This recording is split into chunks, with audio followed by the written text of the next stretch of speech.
ഓരോ യാത്രയും നമുക്ക് ഓരോരോ അറിവുകളാണ്, വ്യത്യസ്തമായിട്ടുള്ള അനുഭവങ്ങളാണ്, പുതിയ പുതിയ പാഠങ്ങളാണ്, നമ്മുടെ മൈൻഡിന് പുതിയ റീഫ്രഷ്മെൻ്റാണ്. യാത്ര എന്ന് പറയുകയാണെങ്കിൽ അതിനെക്കുറിച്ച് അതിൻ്റെ സന്തോഷങ്ങളൊക്കെ നമ്മൾ അനുഭവിച്ച് തന്നെ അറിയണം.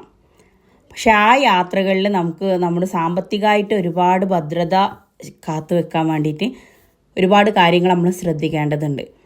ഇത് ഞങ്ങളുടെ കൊടൈക്കനാലിലേക്കുള്ള യാത്രയാണ്. ഈ യാത്രയിൽ ഞങ്ങൾ പ്ലാൻഡ് അല്ലാതെയാണ് പോയത്. പക്ഷെ ഞങ്ങളുടെ കൂടെയുള്ളവർ റിസോർട്ട് കാര്യങ്ങളൊക്കെ ബുക്ക് ചെയ്ത് വെച്ചിരുന്നതുകൊണ്ട് ഞങ്ങൾ വലിയ കുഴപ്പമില്ലാതെ പോന്നു. പക്ഷേ ഞങ്ങളുടെ കൂടെ അടുത്ത റൂമിൽ ഇത് ഞങ്ങൾ വന്നിട്ടുള്ള റിസോർട്ടാണ്. ഈ റിസോർട്ടിൽ ഞങ്ങളെ കൂടെ ഉണ്ടായിരുന്ന വേറൊരു തൊട്ടടുത്ത റൂമിൽ ഉണ്ടായിരുന്നവർ പറഞ്ഞിട്ടുള്ള കാര്യങ്ങളാണ് ഞാൻ നിങ്ങളായിട്ട് പങ്കുവെക്കുന്നത്. ഇതാണ് കേട്ടോ ഞങ്ങളുടെ റൂം. കൊടൈക്കനാലിലേക്ക് എന്നല്ല, എങ്ങോട്ടാണെങ്കിലും യാത്ര പോകുന്നതിന് മുമ്പ് നമ്മൾ ശ്രദ്ധിക്കേണ്ട കുറച്ച് കാര്യങ്ങൾ.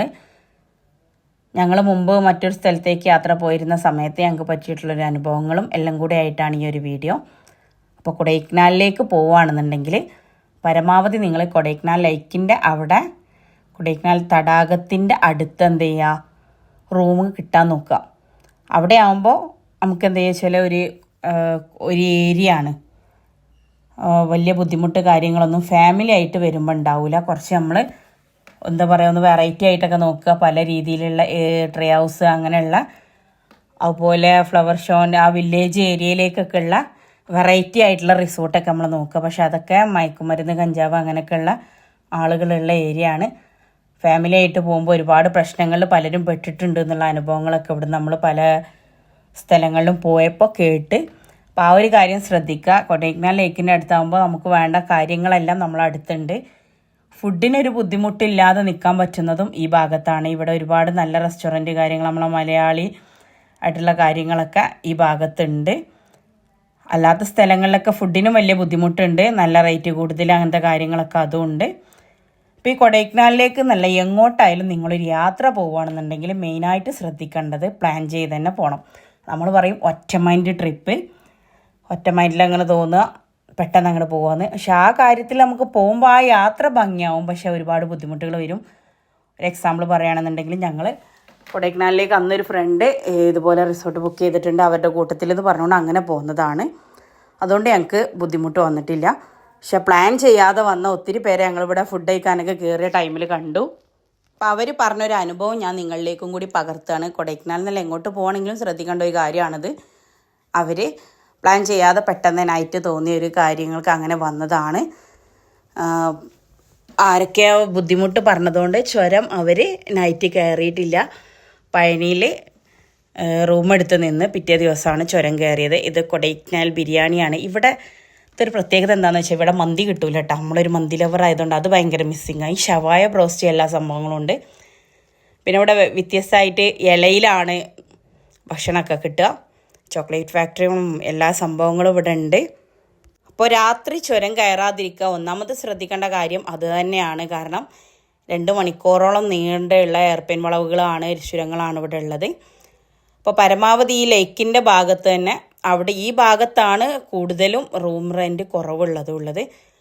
അതുപോലെ നമ്മൾ വരികയാണെങ്കിൽ എന്ത് ചെയ്യുക, മുമ്പ് തന്നെ കൊടൈക്കനാലിനെ കുറിച്ചൊക്കെ ഒന്ന് അറിഞ്ഞിരിക്കുക. ഏതൊക്കെ ഭാഗങ്ങളാണ്, എവിടെയാണ് പോവേണ്ടത്, അങ്ങനെയുള്ള കാര്യങ്ങളൊക്കെ ഒന്ന് ജസ്റ്റ് നമ്മൾ ആദ്യം അറിഞ്ഞു വെക്കുക. ആ ഒരു കാര്യം ചെയ്യുക. രണ്ടാമത്തെ കാര്യം എന്താണെന്ന് വെച്ചാൽ, ഇവിടെ നമ്മൾ വരുമ്പോൾ അതിൻ്റെ റൂം കാര്യങ്ങളൊക്കെ ആദ്യം തന്നെ ബുക്ക് ചെയ്തിട്ടിട്ട് വരിക. വില പേശി തന്നെ അങ്ങനെ ആക്കിയിട്ട് വരും. ഇവിടെ നമ്മൾ ഇറങ്ങുന്ന ടൈമിൽ ഇവിടെ ഒരുപാട് ഏജൻറ്റുമാർ വരാനുണ്ട്. എന്നിട്ട് അവരെന്താണെന്ന് വെച്ചാൽ നമ്മളാണ് പിടിക്കും. എന്നിട്ട് ഏറ്റവും കുറവ് ഇവിടെയാണ് അവിടെയാണെന്ന് പറയുമ്പോൾ അവർ പറയുന്നത് ആദ്യമായിട്ട് വരുന്നവരൊക്കെ ആണെങ്കിൽ അവർ അത് കേൾക്കുമ്പോൾ നമ്മൾ വിശ്വസിച്ച് പോവുകയും ചെയ്യും. അവരുടെ വഞ്ചനയിൽ പെടും. അപ്പോൾ ഒരു 5000-ൻ്റെ റൂം അവർ റെഡിയാക്കി തരികയാണെങ്കിൽ ആ റൂമിന് വെറും 3000 രൂപയെ വരുള്ളൂ. അത് ഇവിടുന്ന് നമ്മൾ അറിഞ്ഞ കാര്യമാണ്. സെയിം കോട്ടേജുകൾ 2 പേരെടുത്തത്, ഏജൻറ്റ് വഴി ഒരാളെടുത്തതിന് 5000 രൂപയും അവർ സ്വന്തമായിട്ട് പോയിട്ട് അന്വേഷിച്ചറിഞ്ഞെടുത്തത് 3000 രൂപയാണ് ആയത്. അപ്പോൾ ആ 2000 രൂപ ആ ഏജൻറ്റിനാണ്. നമ്മൾ ഈ ഒരു സ്ഥലത്തേക്ക് കാല് കുത്തുന്ന ടൈമിൽ തന്നെ ഒരുപാട് പേര് അങ്ങോട്ട് വരികയാണ്. നമ്മൾ എയർപോർട്ടിലൊക്കെ പോകുമ്പോൾ ഉണ്ടല്ലോ, ഞങ്ങൾ ഫ്ലൈറ്റിലേക്ക് ആക്കിത്തരാം, 1000 തന്നാൽ മതി, 500 തന്നാൽ മതി എന്ന് വേണ്ട, അതുപോലെയുള്ള ആളുകൾ. എന്നിട്ട് അവർ വന്നിട്ട് നിങ്ങൾക്ക് ഇവിടെ ഒന്നും അറിയില്ല, ഇവിടെ പോയാൽ ഇങ്ങനെ കിട്ടും, അവിടെ പോയാൽ ഇങ്ങനെ കിട്ടും, അങ്ങനെയുള്ള കാര്യങ്ങൾ പറഞ്ഞിട്ട് അവർ റെഡിയാക്കും. അതുപോലെ ഇവിടെ ഒരുപാട് വണ്ടി സർവീസുകളുണ്ട്. അപ്പോൾ അവർ നമ്മളോട് എന്താണ്, നിങ്ങൾ പോയി കഴിഞ്ഞാൽ ഇവിടുന്ന് എവിടെയും കാണാനും ഇതിനൊന്നും പറ്റൂല, അങ്ങനെ ഞങ്ങൾക്ക് അവിടെ ഞങ്ങളുടെ ഫ്രണ്ട് തന്നെ അങ്ങനെ ഒരു സംഭവം ഏർപ്പെടുത്തി തന്നിരുന്നു. പേയ്മെൻ്റ് ഒന്നും ഇല്ലാതെ ഞങ്ങൾക്ക് അവിടെ മുഴുവൻ കറങ്ങാനും കാര്യങ്ങളൊക്കെ പറ്റി. അങ്ങനെ ഞങ്ങളെ കറങ്ങാൻ കൊണ്ടുപോയ ആൾ പറഞ്ഞത് കൊടൈക്കനാലിൻ്റെ എല്ലാ ഭാഗങ്ങളും 7 സ്ഥലങ്ങളിൽ കാണാൻ 4000 രൂപയും വില്ലേജ് അവിടുത്തെ നമ്മളെ ഈ അന്യനിലെ ലൊക്കേഷനിൽ ആ ഫ്ലവറൊക്കെ ആയിട്ടുള്ള അതൊക്കെ ഇവിടെ ലൊക്കേഷൻ കൊടൈക്കനാലിലാണ്. ആ ഭാഗം അതിനൊക്കെ പറയുക വില്ലേജ് ടൂർ എന്നാണ്. വില്ലേജും ഈ സാധാ രീതിയിലുള്ള സ്ഥലങ്ങളും കൂടി കാണാൻ വേണ്ടിയിട്ടാകുമ്പോൾ 6000 രൂപേൻ്റെ പാക്കേജ് എന്നാണ്. അങ്ങനെ ഞങ്ങൾ കുണാകേവിൽ പോയിട്ട് അവിടെ നിന്ന് അങ്ങനെ കുറേ സമയം ഓരോരോ ഭാഗത്ത് സ്പെൻഡ് ചെയ്യുമല്ലോ. അപ്പോൾ ആ കൂട്ടത്തിൽ ഒരാളിങ്ങനെ മലയാളിയാണ് സംസാരിച്ചുകൊണ്ടിരുന്നപ്പോൾ അങ്ങനെ പറഞ്ഞപ്പോൾ അവർ ഇതേ സംഭവം തന്നെ അവരവരുടെ വണ്ടിയായിട്ട് വന്നാണ്. ആകെ 1000 രൂപേൻ്റെ എണ്ണ മതി ഇങ്ങനെ മൊത്തത്തിലൊന്നും. കാരണം നമുക്ക് ഗൂഗിൾ മാപ്പ് ഉള്ളപ്പോൾ എവിടെ പോകാനും ബുദ്ധിമുട്ടില്ലല്ലോ.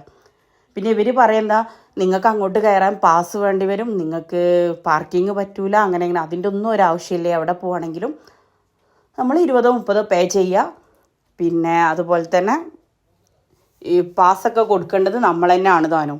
പാസ്സിന് ചാർജ് ആകെ വരുന്നത് 120 രൂപയാണ്. അപ്പോൾ അതിന് വേണ്ടിയിട്ട് ഈ ഞങ്ങളെ പരിചയപ്പെട്ട അവർ പറഞ്ഞത് അത്രയും പേയ്മെൻ്റായി അവർക്ക് പാസ് എന്നൊക്കെ പറഞ്ഞ് പേടിപ്പിച്ച്, എന്നിട്ട് പാസ് ഇവരെ കൊണ്ട് കൊടുപ്പിച്ച് ആകെ 120 രൂപയാണ് ആയത് എന്നുള്ളത്. അപ്പോൾ ഏജൻറ്റുമാരുടെ ഭാഗത്തേക്ക് പോവാതിരിക്കുക. ഇനി അഥവാ ട്രക്കൊക്കെ നിങ്ങൾക്ക് പോകാൻ ബുദ്ധിമുട്ടാണെന്നുണ്ടെങ്കിൽ നിങ്ങൾ ട്രക്കൊക്കെ ഏൽപ്പിക്കുകയാണെന്നുണ്ടെങ്കിലും നന്നായിട്ട് വില പേശി ബാർഗെയിൻ ചെയ്തിട്ട് കൊണ്ടുവരിക. അപ്പോൾ ഈ 6000 രൂപ എന്ന് പറഞ്ഞ സംഭവം ഞങ്ങളുടെ ഡ്രൈവർ പറഞ്ഞ അതേ സംഭവം 2500 വില്ലേജും ടോട്ടൽ 12 സ്ഥലങ്ങൾ കവർ ചെയ്യേണ്ടതിന് ആ ഒരു ആൾക്കാർ ബാർഗെയിൻ ചെയ്തിട്ട് റെഡിയാക്കിയിട്ടുണ്ട്. അപ്പോൾ നമ്മൾ വില പേശ നന്നായിട്ട്. അതുപോലെ ഒരുവിധം ഫുഡൊക്കെ പറ്റുന്ന ചായ അങ്ങനെ ഉള്ള അതുപോലെ ഫ്രൂട്ടുകൾ അതൊക്കെ എന്ത് ചെയ്യുക, നമ്മുടെ നാട്ടിൽ നിന്ന് തന്നെ വാങ്ങിയിട്ട് പഴമൊക്കെ നല്ല പഴുപ്പിക്കുക, അതൊക്കെ കൊണ്ടുപോവുക. പിന്നെ നമ്മൾ എന്താ പറയുക, ടൂറിസ്റ്റ് പ്ലേസ് ആകുമ്പോൾ നമ്മളതൊക്കെ ചിന്തിക്കണം. അതുപോലെ ഉപ്പിലിട്ടത്, ഇവിടുന്ന് ഒരു ഉപ്പിലിട്ട പൈനാപ്പിൾ വാങ്ങിയത് 20 രൂപക്കാണ്, ഒരു ഇഡ്ഡലി വാങ്ങിയത് 25 രൂപക്കാണ്. അപ്പോഴും ഇതിനൊക്കെ ഒരുങ്ങിയാവും നമ്മൾ പോവുക. പക്ഷെ എന്നിരുന്നാൽ പോലും പറ്റുന്ന ഭക്ഷണം കൊണ്ടുവന്നാൽ ഒരുപാട് പൈസ നമുക്ക് ലാഭിക്കാൻ പറ്റും. അതുപോലെ മെയിനായിട്ട് ഇവരാണ് നമ്മുടെ കത്തി വെക്കുന്ന സംഭവം. ഞങ്ങൾക്ക് റൂം ഓൾറെഡി സെറ്റാണെന്ന് പറഞ്ഞിട്ട് അവരുടെ പിടിയിൽ നിന്ന് എല്ലാം കഴിച്ചിലായിട്ട് പോരുക, എന്നിട്ട് ഇങ്ങനെയുള്ള കാര്യം എന്നിട്ട് പിന്നെ ഇതൊക്കെ റെഡിയാക്കുന്നതിന് അവർ നമ്മളോടൊന്ന് ഒരു 500-1000 വേറെയും വാങ്ങും. ഈ കൊടൈക്കനാൽ ലേക്കിൻ്റെ അടുത്ത് റൂം എടുത്തതുകൊണ്ട് ഞങ്ങൾക്ക് ഒരുപാട് കാര്യങ്ങൾ എൻജോയ് ചെയ്യാൻ പറ്റി. ബോട്ടിങ്, അതുപോലെ ഇവിടെ 3D ഉണ്ട്, പിന്നെ ഹൊറർ ഹൗസ് ഉണ്ട്, കുട്ടികൾക്ക് ഇഷ്ടപ്പെടുന്ന ഒരുപാട് ആക്ടിവിറ്റീസ് ഉണ്ട്, ഹോഴ്സ് റൈഡ് ഉണ്ട്. അങ്ങനെ എല്ലാ സംഭവങ്ങൾക്കും ഇവിടെ ഒരു 300 രൂപേൻ്റെ എൻട്രി ഫീസാണുള്ളത്. ആ 300 രൂപ വെച്ചിട്ട് നമുക്ക് ഒരുപാട് റൈഡ് ഇതാക്കാൻ പറ്റും. ഇത് 3D ആണ്. അതുപോലെ കുട്ടികൾക്ക് പറ്റിയിട്ടുള്ള ഒരുപാട് ആക്ടിവിറ്റീസും കാര്യങ്ങളൊക്കെ അതും ഉണ്ട് ഇവിടെ. മൊത്തത്തിൽ എൻജോയ് ചെയ്യാൻ പറ്റിയിട്ടുള്ള എല്ലാ സംഭവങ്ങളും ഉണ്ട്. നമ്മൾ കുറച്ച് കുടയിലേക്ക് മാറിയിട്ട് ഒരുപാട് ലോങ് ആയിട്ട് എടുക്കുന്നവർക്ക് ഇങ്ങോട്ട് എപ്പോഴും വരേണ്ടി വരും. അപ്പോൾ പാർക്കിങ് കാര്യങ്ങൾ ബുദ്ധിമുട്ടായിട്ട് വരും. ഇത് ഞങ്ങൾ റൂമിൻ്റെ അവിടെ വണ്ടി എടുത്തിട്ടാണ് പോയത്. ഞങ്ങളുടെ കൂടെ 3-4 ടീംസ് വേറെ ഉണ്ടായിരുന്നു. അപ്പോൾ ഇവിടെ ഞങ്ങൾ ഫ്ലാസ്കും ചായയൊക്കെ കൊണ്ടുവന്നിരുന്നു കേട്ടോ.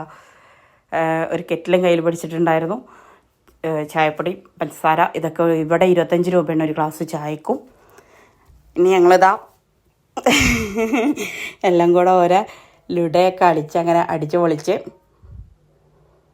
പിന്നെ ഇപ്പോൾ ദാ ഫോട്ടോഷൂട്ടിൻ്റെ ടൈമാണ്. ഇനിയിപ്പോൾ ഈ ഭാഗത്തേക്ക് നോക്കാത്തതാണ് നല്ലത്. ഇതാണ് നമ്മുടെ വലിയ മോന്. 2 ആൺകുട്ടികളും ഒരു മോളുമാണ്. ആ ഫോട്ടോഷൂട്ടൊന്നും പറയണ്ട, ഈ ഭാഗത്തേക്ക് നോക്കിയാൽ തല കറങ്ങിപ്പോകും. പിന്നെ ഇപ്പം എന്താണെന്ന് വെച്ചാൽ ഇവരെക്കാളും പ്രായം കുറഞ്ഞ കളിയായിട്ട് കാക്കുണ്ട്. അപ്പം ഞങ്ങൾ കൊടൈക്കനാലിന് തിരിച്ചു പോവുകയാണ്. തിരിച്ചു പോകാനൊന്നും തോന്നുന്നില്ല. ഒരുപാട് എന്താ പറയുക, ഒന്നും ഓർക്കാതെ ഒരു 4 ദിവസം. ഇതിപ്പോൾ ഉച്ചയ്ക്ക് 2 മണിയാണ്. എന്നിട്ടും ഇവിടെ ഫുള്ള് കോട തന്നെയാണ്.